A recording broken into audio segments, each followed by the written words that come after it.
The creation account in this first chapter of Genesis here really is one of the most powerful and beautiful passages in all of the Bible.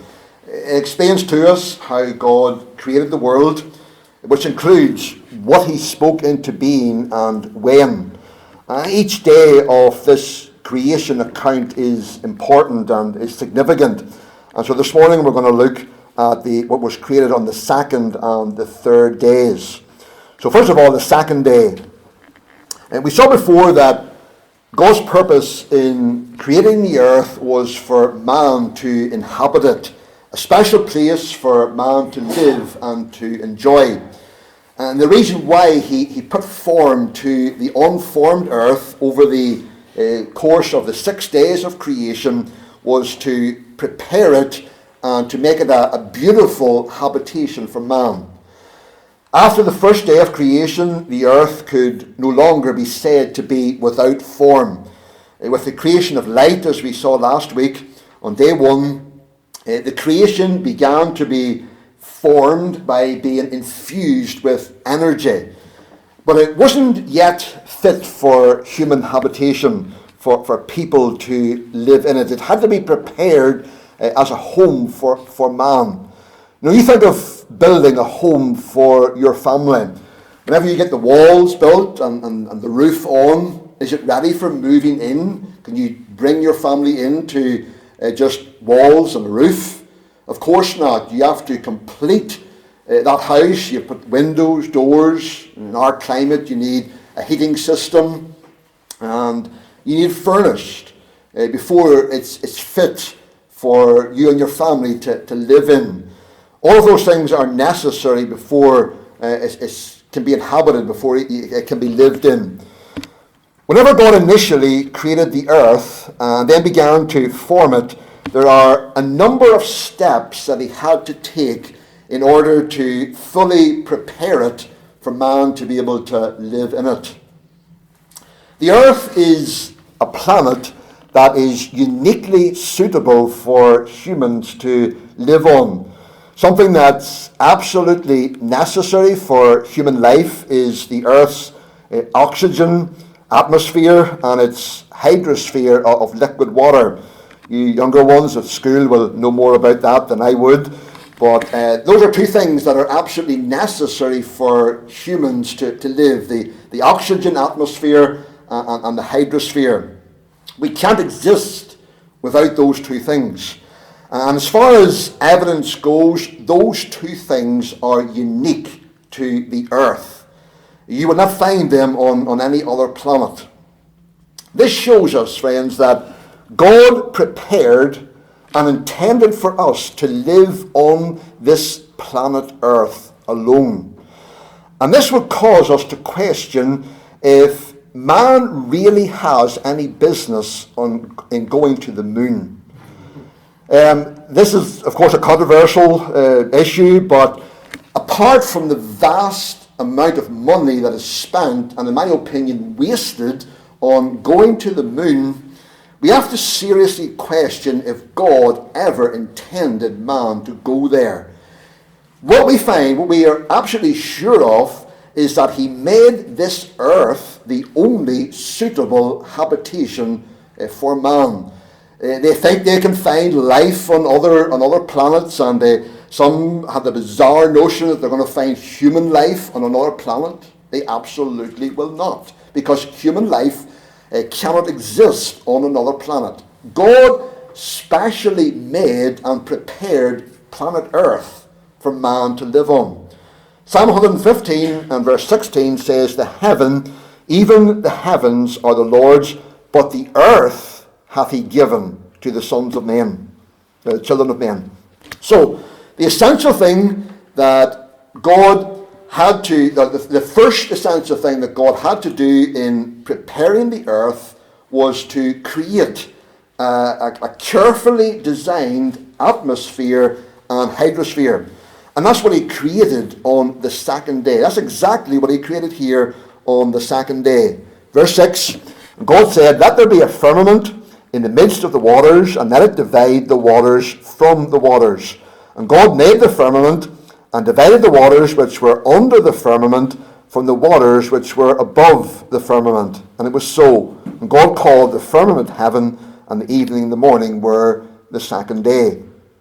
So, on the second day, God created an expanse or space to separate the waters which are below from the waters which are above.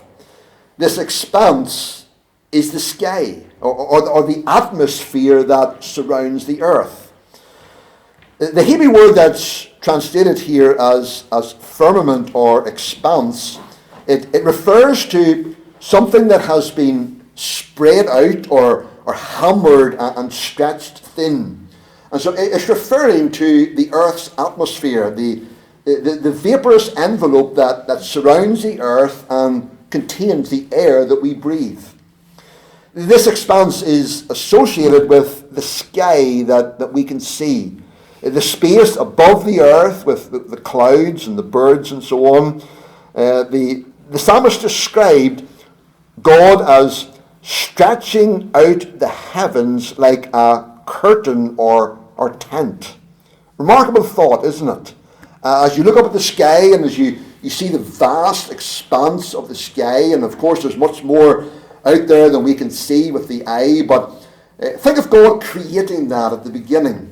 And he just stretched it out like a tent or like a curtain.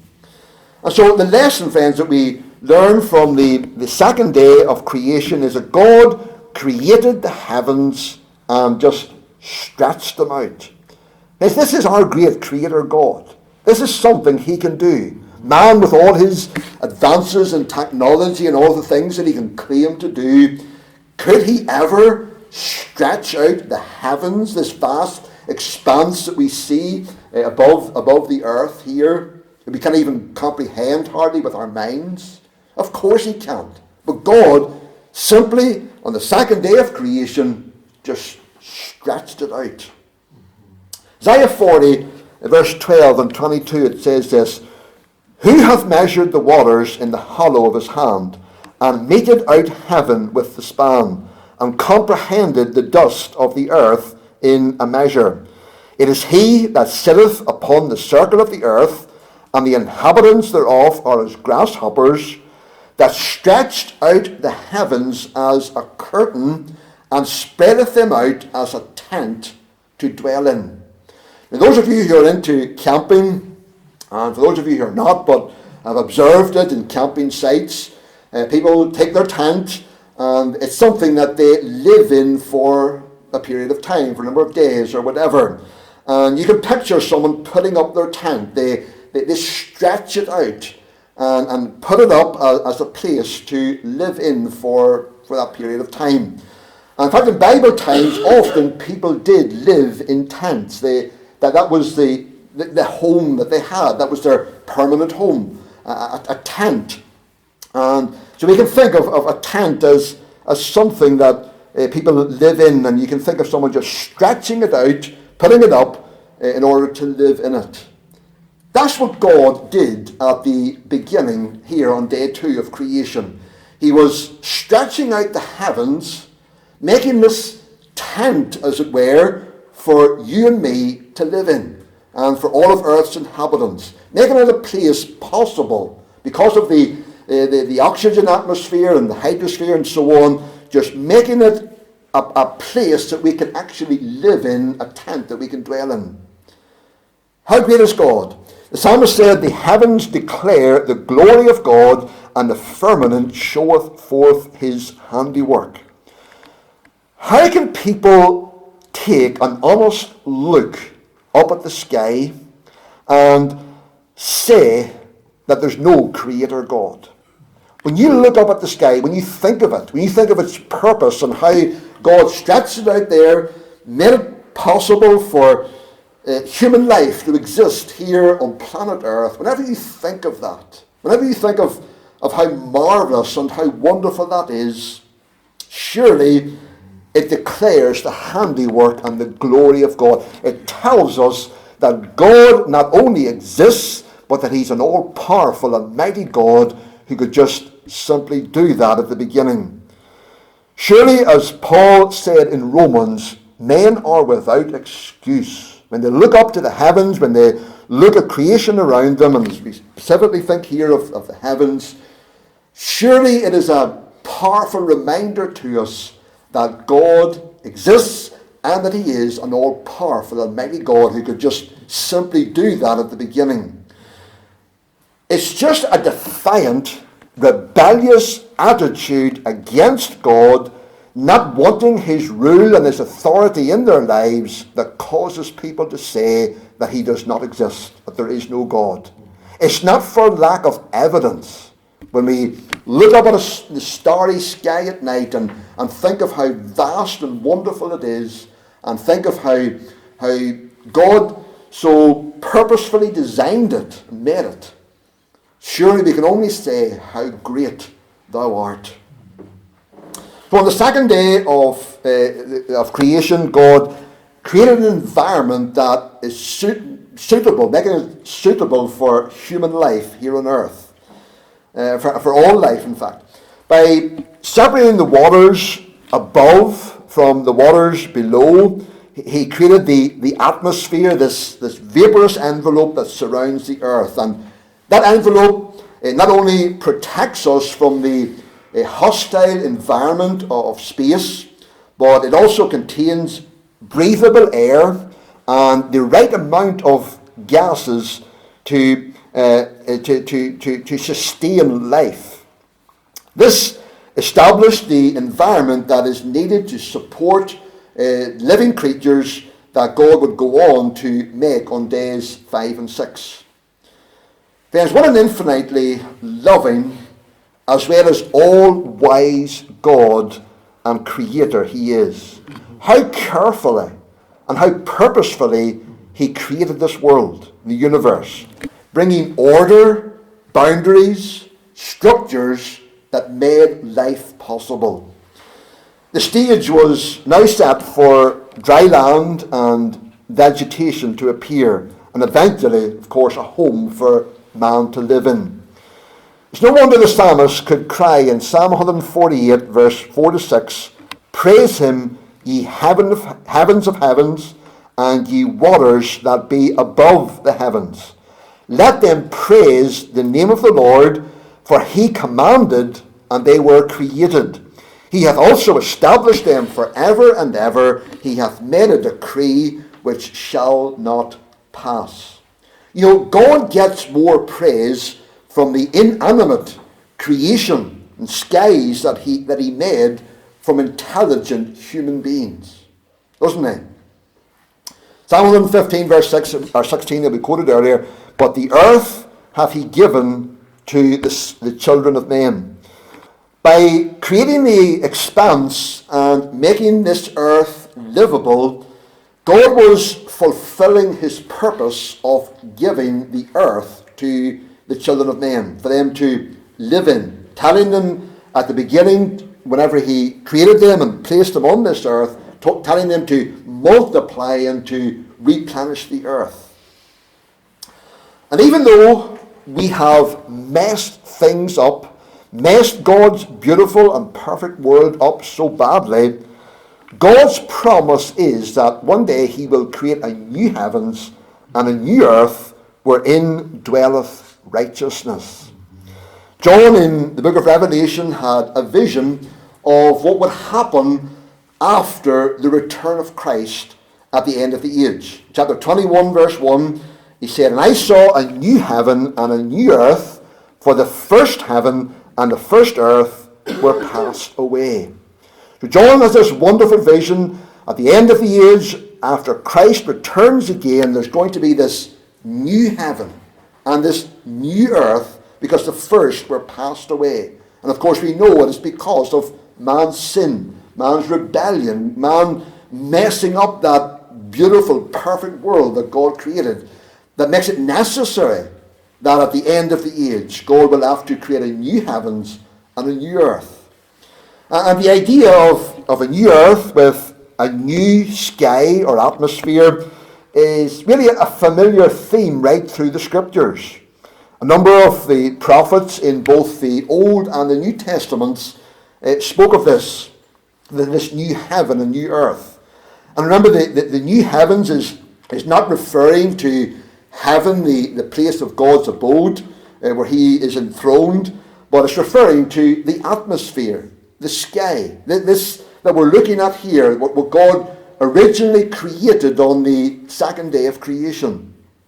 Just a few scriptures that refer to this new heavens and new earth. Isaiah 65, 17 to 18, for behold, I create new heavens and a new earth, and the former shall not be remembered, nor come into mind, but be ye glad and rejoice forever in that which I create. There God was writing to his people and speaking to them and reminding them that yes, this present earth in which we live and the heavens that surround us have been affected by sin, under the curse because of sin and man's rebellion against God. But God gives this wonderful promise and tells his people to be glad and to rejoice forever in what he is going to do, because one day he's going to create a new heavens and a new earth. Psalm 102, verse 25 to 27. Of old hast thou laid the foundation of the earth, and the heavens are the work of thy hands. Reference again to what we're looking at here, the second day of creation. They shall perish, but thou shalt endure. Yea, all of them shall wax old like a garment. As a vesture shalt thou change them, and they shall be changed. But thou art the same, and thy years shall have no end. So there the psalmist tells us that the heavens that God created there at the beginning, one day they're going to perish. One day they're going to be no more. And he rejoices in the truth that God himself will endure forever. And that when he does away with the present heavens and earth, they're going to be changed. There's going to be, as the other prophet said, a new heavens and a new earth. 2 Peter 3 and verse 13 says, we according to his promise look for new heavens and a new earth wherein dwelleth righteousness. The new earth will have a corresponding new heavens, so that what can dwell in it? Righteousness. People made righteous through the righteousness of Christ. Whenever God stretches out the new heavens as a tent to dwell in at the end of the age, it will be for God's righteous people only. When God first created the heavens here and the earth, they were for all mankind. He told, as we said, man to multiply and fill the earth. But man sinned and rebelled against God. We have forfeited the blessing of having a perfect earth to enjoy and perfect heavens. But whenever God, at the end of the age, when Christ comes back again, will stretch out the new heavens, and which will cover the new earth, that will be only for us who are God's redeemed people. It will not be for everyone to enjoy. And this is why it is so vital, my friend, that you are saved this morning, that you belong to the Lord, that you're one of his redeemed people, that you're one of his righteous people, one who has been made righteous not through your own righteousness, not through what you can try to do to make yourself righteous, but by being made righteous through the righteousness of Christ. And I trust this morning, dear friend, as we consider this glorious reality of the new heavens and the new earth, that you will realize that it's only going to be for those who are saved, redeemed, made righteous through the righteousness of Christ. And if you're ever going to be on that new earth, to enjoy that new creation someday, you absolutely need Christ as your Savior. You need to be trusting not in yourself, but in the perfect righteousness of Christ. Psalm 37:29 says, the righteous shall inherit the earth and dwell therein forever. The righteous, and only the righteous, will dwell forever upon the earth, the new earth. This is why, friends, we believe in and we proclaim the doctrine of the second coming of Jesus Christ. This is why this is our great hope, because with the coming of Christ again someday, he will complete his great plan of salvation, and he will bring in a new heavens and a new earth, and this is our glorious hope. And we don't need to be ultimately shaken by things like what happened in that vote in Parliament on Friday. Because while it grieves us to see things like this being pushed upon us as a nation, to see those who are in authority over us and who ought to know better, pushing these things upon us, and it grieves us. But our hope is not ultimately in 600 odd MPs sitting in Parliament and passing their laws. Our hope, our confidence this morning, friends, is in our great God who created the earth and the heavens at the beginning and had a wonderful purpose for them, and that purpose cannot and will not fail. He one day, at the coming of Christ into our world again, will bring in a new heavens and a new earth wherein dwelleth righteousness. There will not be assisted dying. There will not be abortion. There will not be LGBT agendas. Nothing but righteousness that you and I, as the righteous people of God, are going to be able to enjoy forever and forever. Now, these things are glorious to contemplate. How depressing things are when you listen to the news, when you see what is happening around us. But let's not be depressed this morning. We have no reason to be. Yes, these things, God allows man to just face the folly of his own ways sometimes and allowing these things to come in.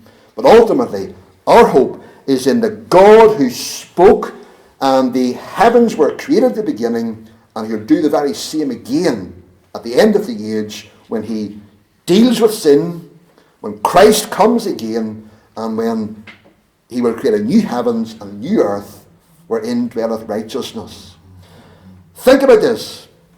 God is preparing that world for us, his people, to live in. What did Christ say? I go to prepare a place for you. And what was his promise? I will come again and receive you unto myself, that where I am, there ye may be also. Christ's promise is he will come again to receive us into that glorious new world to come. So God is preparing that world for us, his people, to live in, and also today he is preparing us to live in that world. As we make our way through this life, as we live our lives in this world, God is constantly working in us as his people. He's sanctifying us. He's knocking off the rough edges in our lives as we read his word, as we seek to walk with him. He's conforming us more into the image of Christ. Why? Because he's preparing us for that world that he is preparing for us to live in someday. These are great things to contemplate. That's the second day of creation. But then the third day of creation, verse 9, it says, and God said, let the waters under the heaven be gathered together onto one place, and let the dry land appear. And it was so. And God called the dry land earth, and the gathering together of the waters called he seas. And God saw that it was good. And God said, let the earth bring forth grass, the herb yielding seed, and the fruit tree yielding fruit after his kind, whose seed is in itself upon the earth. And it was so. And the earth brought forth grass, and herb yielding seed after his kind, and the tree yielding fruit whose seed was in itself after his kind. And God saw that it was good, and the evening and the morning were the third day. So on the third day, God created the dry land, the dry ground, and the seas, and the plants, and the trees. Up until this point, the waters under the firmament were, they still covered the entire earth as a shoreless ocean. By his creative act here on the third day, commanding again by the word of his power, he separated those waters into seas with coastlines, and the dry ground appeared. On that same day, he commanded vegetation to appear on the land in the form of plants and trees that were capable of reproducing. That's what happened on day 3. Remember, these are further steps as God continued to form and to shape the earth to make it a suitable place for life. On days 3 through to 6, God was filling the earth, which is described in verse 2 as empty when initially created. Verse 9, it says, God said, let the waters under the heaven be gathered together into one place, and let the dry land appear. And it was so. And God called the dry land earth, and the gathering together of the waters called he seas. So on the third day, God's third act of separation took place. On the first day, it was the separation of light from darkness. On the second day, it was the separation of the waters under the firmament from those above the firmament. And then on the third day, it was the separation of the dry land from the waters that were below. It's amazing how the creation account here in Genesis is referred to many times throughout the Old and the New Testaments. This whole account here in Genesis chapter 1 could really be pieced together from other passages of the Bible. They are referred to as a supernatural act of God that revealed his power and his glory. I just turn to Psalm 104 just for an example here. And this tells us specifically of what God's work on the third day. Psalm 104 and verse 7. It's talking about the seas and the waters. And it says, verse 7, at thy rebuke they fled, at the voice of thy thunder they hasted away. They go up by the mountains, and they go down by the valleys, unto the place which thou hast founded for them. Thou hast set a bound, that they may not pass over, that they turn not again to cover the earth. So there the psalmist was really praising God for what he did here on the third day in causing the waters, the waters that covered the earth to be separated from the dry ground, and the dry ground to appear. Psalm 95 verse 5 says, his hands formed the dry land. By creating the dry land on the third day, God was preparing for the creation of vegetation of all kinds. Vegetation needs dry land. You don't plant things in the seas, in the waters. You need soil for vegetation to grow. Verse 10, the latter part of verse 10, it says, the gathering together of the waters called he seas, and God saw that it was good. The waters that he gathered into one place he called seas. By creating the ocean and the seas, God was preparing for the creation of the marine animals that he would create on day 5. In verse 21 it says, and God created great whales and every living creature that moveth, which the waters brought forth abundantly after their kind, and every winged fowl after his kind, and God saw that it was good. When God separated the ocean from the dry ground, he set boundaries for the waters not to cross. Proverbs 8:29, when he gave to the sea his decree that the waters should not pass his commandment, when he appointed the foundations of the earth. Next time you go to the ocean and you see the tide coming in, and you see how far that tide can go, and then realize that it's going to turn there and it's going to go back again. Why is that? Because God set a boundary that the waters cannot cross over. It's very simple, isn't it, really, whenever you look at it? Man complicates things, but God is so simple in even his very acts of creation, creating a boundary that the waters cannot pass over, and causing the seas to be in their place and the dry land to be in its place. A latter part of verse 10, it says, and God saw that it was good. God called the separated waters and the dry ground, he called it good. But he wasn't finished yet. He then called life into being on this newly surfaced land. One of the results of separating the earth's surface water and causing the dry land to appear is that it created an environment for plants and trees to grow. Verse 11 says, and God said, let the earth bring forth grass, the herb yielding seed, and the fruit tree yielding fruit after his kind, whose seed is in itself upon the earth. And it was so. The word that's translated here as grass literally means that, grass. But it can also refer to vegetation in general. It includes all spreading, ground-covering vegetation. The word that's translated as herb literally means herb or plant. It includes all bushes and shrubs. So grass and plants here would have included everything like grass, bushes, vines, flowers, vegetables, and so on. And then God also created trees, including those that bear fruit.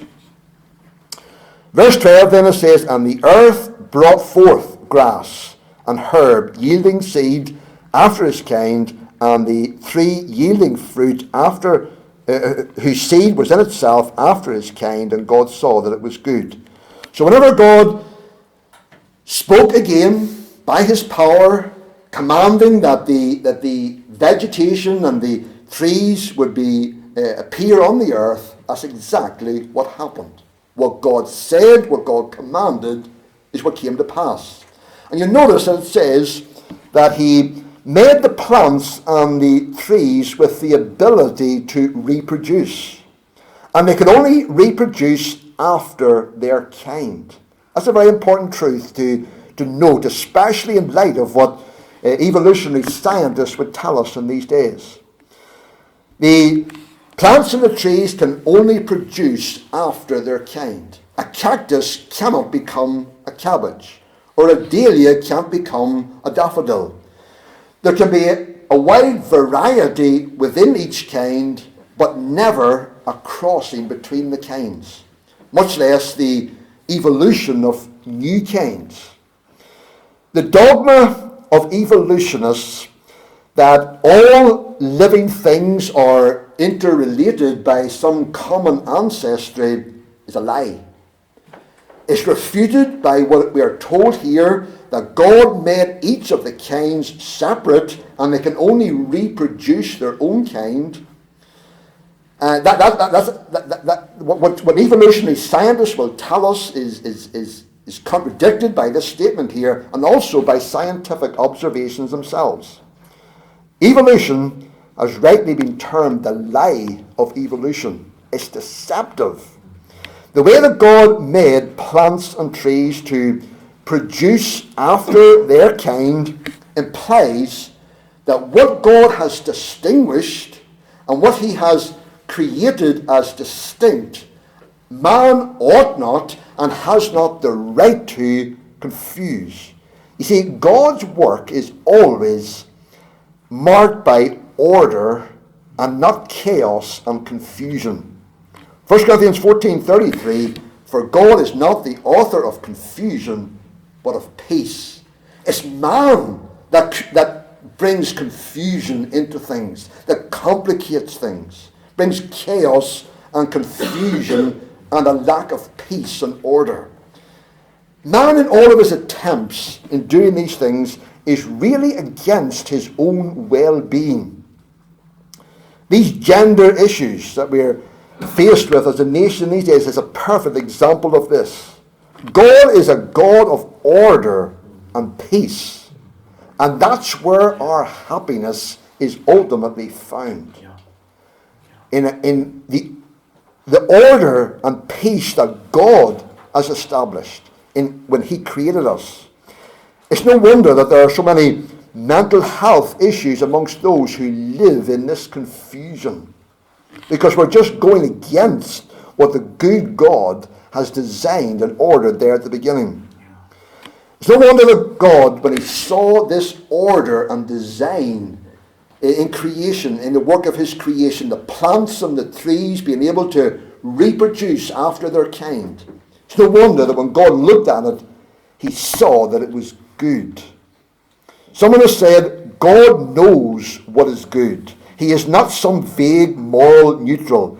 He knows what is good and organizes his creation to result in something good. Aren't you glad of that this morning? That you worship a God who is good? We go right back to the beginning here and look at how God created the world, how he created on the third day the plants and the trees to reproduce after their own kind. And we can say God is a God of order because he is a good God. We can look at these things, we can see the evidence of God's design in a delicate flower or in a majestic tree, and it causes us to fall at his feet and to cry, how great thou art. How great thou art. It leaves men, as Paul taught in Romans chapter 1, without excuse. Are you glad you know him this morning? You're here and you're not saved. As we contemplate these things, as we contemplate the greatness of God and what he did there at the beginning, how he created the world, created these things, created this order and design, and seeing his goodness in it all. My dear friend, will you not fall at his feet this morning? Cry to him, God, you're a good God. I've sinned against you. I have went my own way. I have tried to confuse and to mess up what you have created as good and perfect. I fall at your feet today. I repent of my sin. I trust you. I trust in what your Son accomplished for me. And you'll be able to cry from the depth of your heart as you look around your creation, view all of these wonderful things. You'll be able to cry, how great thou art. May that be so for you today, for his glory.